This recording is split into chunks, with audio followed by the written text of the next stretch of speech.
2, 1. 7 things you probably didn't know you need to know. I'm Jamie East, and this is the Smart 7. Good morning, everybody. It's Friday the 12th of November, and it's World Pneumonia Day. And a big happy birthday to Neil Young, Mariella Frostrup, Ryan Gosling and Anne Hathaway. Today is supposed to be the final day of the COP26 climate summit in Glasgow, but with no concrete agreements yet in place, COP President Alok Sharma says there's still some way to go. Whilst we have made progress, we are not there yet on the most critical issues. There is still a lot more work to be done. And COP26 is scheduled to close at the end of tomorrow. So time is running out. The big sticking point appears to be the finer details of financial agreements, and it's expected that those negotiations will go right to the wire. The UN Secretary-General Antonio Guterres says that the 1.5-degree goal is now on life support. And Alok says that things need to pick up speed if there are going to be positive results on climate action. Negotiations on finance really need to accelerate, and they need to accelerate now. We still have a monumental challenge ahead of us. But collectively, we have no choice but to rise to that challenge, because ultimately, this outcome, whatever it is, will belong to all of us. It was Chancellor Rishi Sunak's turn to defend the Tory party against allegations of sleaze on Thursday, but he sounded like his heart wasn't really in it. I think for us as a government, we need to do better than we did last week, and we know that. He was more enthusiastic about defending the right of MPs to have second jobs, pointing out that there are systems in place. It's just a case of getting everyone to actually follow the rules. People will have different motivations for doing what they do. The pay is set by an independent body, that's absolutely right. And with regard to second jobs, there's an independent process that we have that's set by Parliament that governs all of those things, and it's absolutely right that that process is followed to the letter.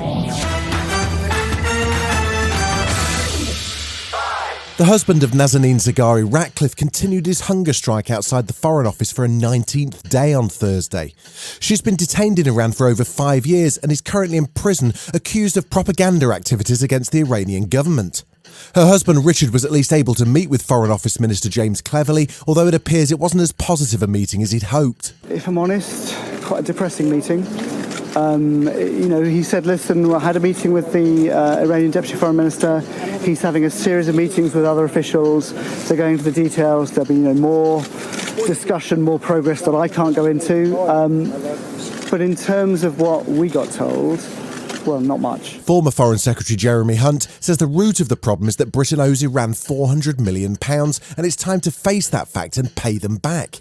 We should absolutely pay them because this is a debt, and we are a country that pays its debt. Thursday saw 2 minutes of silence across Britain as Remembrance Day marked those who died in military conflicts. The Queen's intending to attend the Remembrance Sunday service at the Cenotaph this weekend. In the United States, Joe Biden marked Veterans Day with a tribute to their military. Our veterans represent the best of America. You are the very spine of America, not just the backbone. You're the spine of this country. And all of us owe you. He also took a moment to remember his son Beau and the families of those who've served. All those who stand alongside our veterans and their families, caregivers, survivors, you are the solid steel spine that bears up under every burden. We've asked so much of you for so long, and our nation is grateful. Still to come on the Smart 7, Netflix gets Christmassy, and there's a late-night guest switcheroo going on with Ryan Reynolds and Will Ferrell right after this.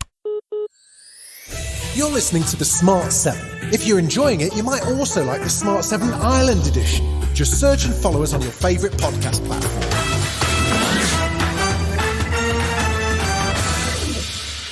England face Albania tonight in the latest World Cup qualifying game, and with his team currently at the top of their group table, Gareth Southgate was relaxed enough at his press conference to answer questions on the other big story of the day. Former Liverpool captain and Rangers manager Steven Gerrard has made the switch to join Aston Villa as their manager after Dean Smith was sacked last weekend.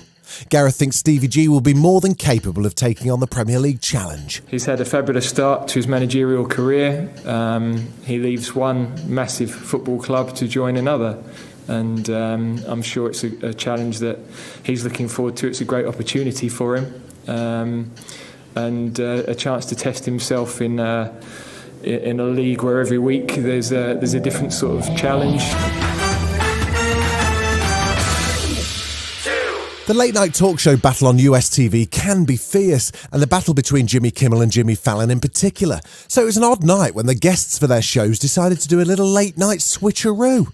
Jimmy Kimmel was expecting Ryan Reynolds. Our first guest tonight is an actor, producer, gin tycoon, and Canadian national treasure. You can see him alongside Gal Gadot and Dwayne Johnson in the new movie Red Notice. It's in theaters now and on Netflix starting Friday. Please welcome Ryan Reynolds. Instead, he got Will Ferrell, and over on Jimmy Fallon's show, Ryan Reynolds popped up, but when it came to explaining what exactly Will Ferrell's new movie with Paul Rudd was about, well, Ryan kind of struggled. The movie on Apple TV Plus is called The Shrink Next Door. Oh yeah, it's like it's a sort of Ant-Man sequel. It's like no, it's in the Ant-Man universe. It's Ant-Man adjacent. The Shrink Next Door. This is not a Marvel movie. Okay, it's Marvel Phase 16, which everyone's saying is like way more relatable.